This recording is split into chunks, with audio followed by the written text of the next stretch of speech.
Hi guys. सो आज हम दो कंपनी के बारे में बेसिकली दोनों कंपनी के रिजल्ट्स के बारे में देखेंगे। सो परसिस्टेंस एंड इन्फोसिस दोनों ही के कंपनी के नंबर आउट हो चुके हैं क्वार्टर वन के। सो इनके बैलेंस शीट देखेंगे, देन फिर मार्केट की क्या एक्सपेक्टेशंस रही है वो देखेंगे, and at the end company ने अपनी गाइडेंस भी जारी करी है, सो उस पर भी एक बार नज़र डालेंगे। तो चलिए शुरू करते हैं अपना वीडियो आज का। तो सबसे पहले इन्फोसिस के नंबर्स पे नज़र डालते हैं, और ये बैलेंस शीट इन्फोसिस की है। और जैसा कि आप देख सकते हैं, कॉलम 1 में हमारा रिसेंट क्वार्टर का है, देन कॉलम 2 में हमारा मार्च का है, यानी क्वार्टर 4 का जा रहा था, पिछले साल का सेम क्वार्टर का दिया हुआ है, and then year on year का दिया हुआ है। सो सबसे पहले हम टोटल इनकम पे नज़र डालते हैं, और यहाँ पे हमको देखने को मिलेगा कि लास्ट क्वार्टर से कंपनी में काफ़ी अच्छा रेवेन्यू में जंप आया है, और इसी के साथ हम देखें लास्ट साल का जो सेम क्वार्टर रहा था उसमें भी काफ़ी अच्छा जंप है। तो दोनों ही बेसिस पे क्वार्टर ऑन क्वार्टर हमें नंबर काफ़ी अच्छे दिख रहे हैं इन्फोसिस के। रेवेन्यूज़ में तो बढ़ोतरी दिख रही है, बट एक बार प्रॉफिट पे नज़र डालते हैं। आइडली प्रॉफिट में भी सेम ही होना चाहिए, हमें बढ़ के ही दिखना चाहिए। सो फाइनल प्रॉफिट पे हम नज़र डालेंगे टैक्स वगैरह पे करने के बाद जो रहता है। तो इसमें आपको देखने को मिलेगा कि प्रॉफिट इंक्रीज़ हुआ है क्वार्टर ऑन क्वार्टर। जो इमीडिएट क्वार्टर रहा था क्वार्टर 4 एंड क्वार्टर 1, उसमें अच्छा खासा इंक्रीमेंट है, एंड सेम कहानी हमें दिखती है जो लास्ट ईयर का क्वार्टर था। सो इसमें भी हमें अच्छा खासा जंप दिख रहा है। सो नंबर्स काफ़ी पॉजिटिव हैं इन्फोसिस के, on both revenue as well as profit basis, PAT जो कि प्रॉफिट आफ्टर टैक्स रहता है। देन एक बार ईपीएस पे भी नज़र डाल देते हैं। सो यहाँ पे ईपीएस देखने को मिलेगा आपको, और सिमिलर सी चीज़ यहाँ पे भी है। स्लाइड सा जंप है ईपीएस में लास्ट क्वार्टर के बेसिस पे, एंड लास्ट ईयर के सेम क्वार्टर में भी हमें जंप दिखाई दे रहा है। देन यहाँ पे कुछ परसेंटेज के टर्म्स में कंपनी ने मेंशन किया है। सो यहाँ पे आपको देखने को मिल जाएगा जो ईयर ऑन ईयर का परसेंटेज है। सो 4.2% से जंप हुआ है ईयर ऑन ईयर रेवेन्यू में, और क्वार्टर ऑन क्वार्टर जंप हुआ है 1% के साथ में। इसी के साथ जो ऑपरेटिंग मार्जिन निकल के आया है वो 20.8% का है। देन आपको ईपीएस में ईयर ऑन ईयर ग्रोथ दिख जाएगा 12.4% के साथ में, और जो 2.3 बिलियन की इनकी डील हुई है वो कंपनी ने यहाँ पे टीसीवी के साथ मेंशन कर रखा है। इसी के साथ जो कंपनी की गाइडेंस निकल के आती है 2024, जो हमारा फाइनेंशियल ईयर चल रहा है 2023-24। सो 2023-24 की जो रेवेन्यू ग्रोथ कंपनी एक्सपेक्ट कर रही है वो 1 से 3.5% के साथ की growth through out the year company लेके चल रही है। ये आप कह सकते हैं एक ओवरव्यू है कि कैसा परफॉर्मेंस रहेगा, और ऑपरेटिंग मार्जिन जो रहेगा 20 से 22% के बीच का कंपनी मान के चल रही है। देन यहाँ पे वही सेम चीज़ कंपनी ने मेंशन कर रखी है ईयर ऑन ईयर, जैसा हमने देखा 4.21% के साथ में, और जो रेवेन्यू ग्रोथ हुआ है ईयर ऑन ईयर इसमें आप देखोगे 10% का जंप दिख रहा है। देन इसी के साथ ऑपरेटिंग मार्जिन देखें तो उसमें 20.08 का है, ईयर ऑन ईयर देखें तो 0.7% के साथ में ग्रोथ है, और क्वार्टर ऑन क्वार्टर देखें तो स्लाइटली सा डिक्लाइन आया है 0.2% के साथ में, और ईपीएस अगेन हमें ईयर ऑन ईयर 12.4% के साथ में दिखाई दे रहा है। और यहाँ पे देख सकते हैं कि मार्केट की क्या एक्सपेक्टेशंस रही थी। सो मोतीलाल ओसवाल की तरफ से जो इन्फोसिस के बारे में एक्सपेक्टेशंस रखी गई थी, सो यहाँ पे आप देख सकते हो 9.8% की एक्सपेक्टेशन थी, जो कि रेवेन्यू को लेके थी, ईयर ऑन ईयर ग्रोथ को लेके, और इसको कंपनी ने बहुत अच्छे तरीके से बीट किया है। सो अगर रेवेन्यू हम देखें कंपनी का, तो यहाँ पर आपको देखने को मिलेगा कि 10% के साथ ग्रोथ हुई है जो टोटल रेवेन्यू रहा है।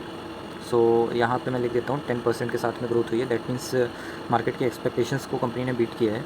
और इसी के साथ साथ आप देखोगे कि जो कि प्रॉफिट आफ्टर टैक्स रहता है उसकी एक्सपेक्टेशन थी 17.8% के साथ में। सो क्वार्टर ऑन क्वार्टर देखोगे तो 3% के साथ में थी पैट की एक्सपेक्टेशंस।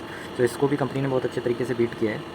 इसी के साथ हम देखें जो कोटक इंस्टीट्यूशनल इक्विटीज़ रहती है, इनकी जो एक्सपेक्टेशंस रही थी ऑलमोस्ट सेम आप देखोगे रेवेन्यू में, जो कि यहाँ पे कंपनी आपको बीट करते हुए नज़र आ रही है 10% के साथ में, और प्रॉफिट आप देखोगे तो 14.1% के साथ में थी।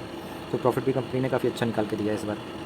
सो ऑल टुगेदर कंपनी के रिजल्ट्स काफ़ी अच्छे रहे हैं, पॉजिटिव नोट पे रहे हैं, और कंपनी को बहुत बड़ी डील्स भी मिली है। So that's a very good thing.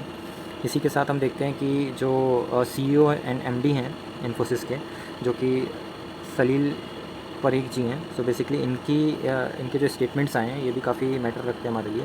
तो इसमें आप देखोगे इनका जो कहना है कि इनके पास सॉलिड Q1 की ग्रोथ रही है। सीसी आप देखोगे कंसोलिडेटेड ग्रोथ जो रहती है 4.2% के साथ में, जो कि कंपनी ने निकाल के दी है। साथ ही साथ इन्होंने लार्ज डील हासिल करी है 2.3 बिलियन डॉलर्स की, यहाँ पे आपको देखने को मिलेगा।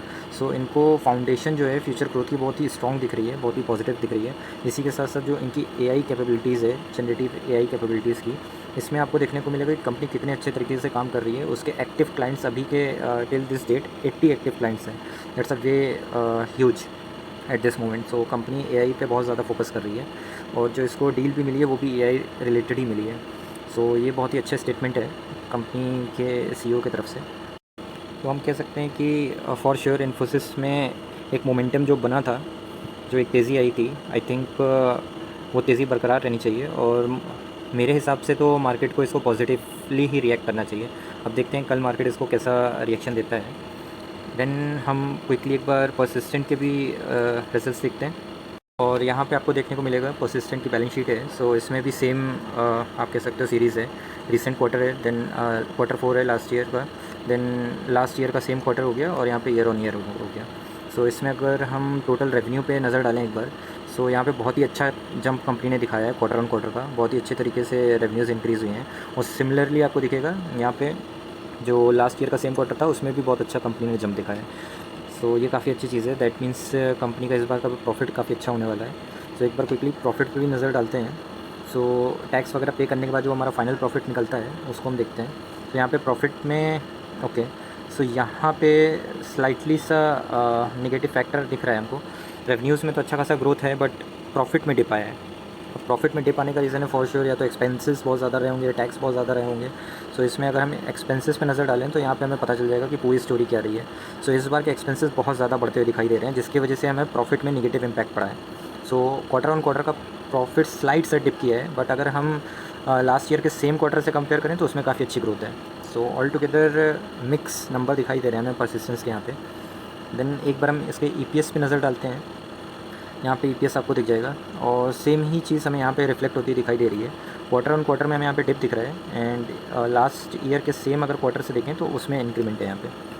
सो ऑल टुगेदर हम कह सकते हैं काफ़ी मिक्स नंबर हमें दिखाई दे रहे हैं। रेवेन्यू में तो हमें इंक्रीमेंट दिख रहा है कंपनी के, कहीं कोई प्रॉब्लम नहीं दिख रही, बट प्रॉफिट में हमें यहाँ पे स्लाइटली सा इम्पैक्ट दिखाई दे रहा है जस्ट बिकॉज ऑफ एक्सपेंसेस, क्योंकि एक्सपेंसेस बहुत ज़्यादा कंपनी के बढ़ गए हैं। इस वजह से वो प्रॉफिट लास्ट क्वार्टर के जैसा नहीं निकाल पाई है, उससे ज़्यादा नहीं निकाल पाई है। देन परसेंटेज के टर्म्स में अगर हम देखें, सो परसेंटेज के टर्म्स में हमें यहाँ पे दिखेगा कि प्रॉफिट बढ़े हैं 8% के साथ में ईयर ऑन ईयर, और जो प्रॉफिट निकल के आया है 229 करोड़ का है और रेवेन्यू उसी के साथ बढ़ा है ईयर ऑन ईयर 23% के साथ में। देन एक बार अगर हम यहाँ पे नज़र डालें, सो जो ऑल टुगेदर आप कह सकते हो कि प्रॉफिट में हमें डिप मिला था quarter on quarter. So decline कितने का दिख रहा है हमें? 9% का डिक्लाइन दिख रहा है।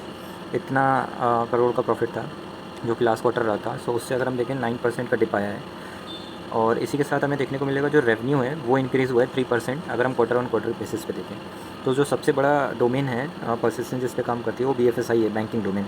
सो बैंकिंग डोमेन काफ़ी अच्छा कंट्रीब्यूशन इस बार भी दिया है। सो यहाँ पे आपको देखने को मिल जाएगा कि 22% के साथ में ग्रो हुआ है ईयर ऑन ईयर, जो कि इतना करोड़ का रहता है 774 करोड़ का अप्रैल से जून पीरियड में। इसी के साथ अगर हम देखें 634 करोड़ का रिपोर्टेड हुआ था जो कि लास्ट ईयर में था। So all together again company के जो फाइनल नंबर्स हैं वो काफ़ी मिक्स हमें दिखाई दे रहे हैं।